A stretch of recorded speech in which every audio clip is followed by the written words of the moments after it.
اعوذ باللہ من الشیطان الرجیم، بسم اللہ الرحمن الرحیم۔ خواتین و حضرات، آج ہمارا موضوع ہے اونٹنی کا دودھ کے فائدے، یعنی اونٹنی کا دودھ کس کس بیماری کے لیے استعمال ہوتے ہیں اور ان کے کیا اثرات ہیں۔ سائنسی تحقیق کے مطابق اونٹنی کے دودھ میں وہ تمام ضروری اجزاء پائے جاتے ہیں جو انسان کی نشوونما اور صحت کے تحفظ کے لیے ضروری تصور کیے جاتے ہیں، جن میں پوٹاشیم، میگنیشیم، پولاد، تانبا، مینگنیز، جست، سوڈیم کے علاوہ دوسرے صحت مند بخش عناصر بھی پائے جاتے ہیں۔ اس میں کولیسٹرول کی مقدار کم ہوتی ہے۔ نہ صرف یہ بلکہ ان مفید اجزاء کی مقدار گائے اور بکری کے دودھ کے مقابلے میں کہیں زیادہ ہوتی ہے۔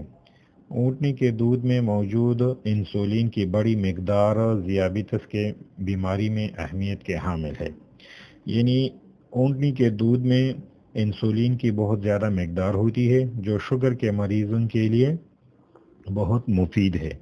جن حضرات کی شوگر ہو تو اگر اونٹنی کے دودھ استعمال کرتے ہیں تو ان میں انسولین کی ضرورت نہیں پڑے گی، کیونکہ اس دودھ میں انسولین کی بہت زیادہ مقدار پائی جاتی ہے جو شوگر کو کنٹرول کرتی ہے۔ تو شوگر کے مریضوں کے لیے اونٹنی کا دودھ کا پینا بہت اہمیت کے حامل ہے۔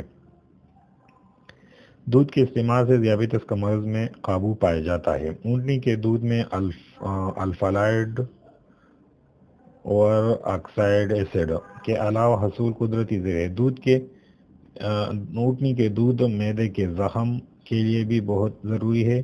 سینے کے زخم میں، پیپڑوں کے زخم میں، جن حضرات کو بہت پرانی کانسی ہو یعنی ٹی بی ہو، ان کے لیے بھی مفید ہے۔ اور اس کے علاوہ بچوں میں ہر قسم الرجی کے لیے بھی بہت زیادہ ضروری ہے، اور مردانہ طاقت کے لیے بھی استعمال کر سکتے ہیں، اور اس کے علاوہ جگر اور معدے کے ابعال کو بھی درست بناتا ہے۔ اور ہمارا چینل سبسکرائب کرنا نہ بھولیے۔ شکریہ، اللہ حافظ۔